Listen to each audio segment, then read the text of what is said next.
എന്ന് പറഞ്ഞില്ലേ, എല്ലാം കാണുകയും കേൾക്കുകയും ചെയ്യുന്നൊരു ശക്തി മേളിലുണ്ടേൽ അനുഭവിക്കുന്നു. ഇപ്പൊ കണ്ടില്ലേ? അയ്യോ അച്ഛാ, ഇങ്ങനെയൊക്കെ ആവുമെന്ന് വിചാരിച്ചല്ല ഞാൻ പറഞ്ഞത്. അറിയാതെ എന്റെ വായിന്ന് വീണു പോയതാ.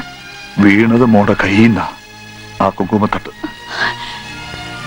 ഇതാ ഇവിടെ. അച്ഛാ, മാപ്പ്.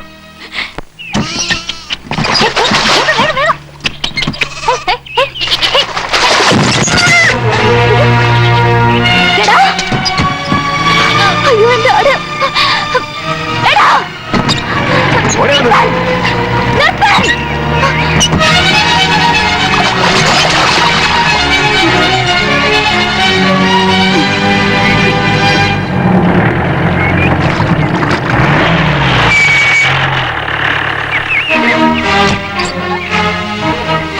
കേശവൻ ജീപ്പുമായി വന്നാൽ ഉടനെ പുഞ്ചയിലേക്ക് ചെല്ലാൻ ഭരതേട്ടൻ പറഞ്ഞിട്ടുണ്ട്.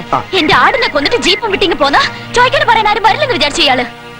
മര്യാദയ്ക്ക് എന്റെ ആടിന്റെ കാശ് തരുന്നത് എനിക്ക് നല്ലത്. വണ്ടി പോകുന്ന വഴിയോട് ആടിനെ നിരത്തി നടത്തിയ വണ്ടി കയറി ആട് ചത്തൊന്നും വരും. കേശവ, ആടിന്റെ കാശ് എത്രയെന്ന് വെച്ചാൽ ഞാൻ തരാം. അതിന് പൊയ്ക്കോട്ടെ. കുറെ നാളായിട്ട് തമ്മാടിയുടെ ശല്യം ഇല്ലാതിരിക്കായിരുന്നു.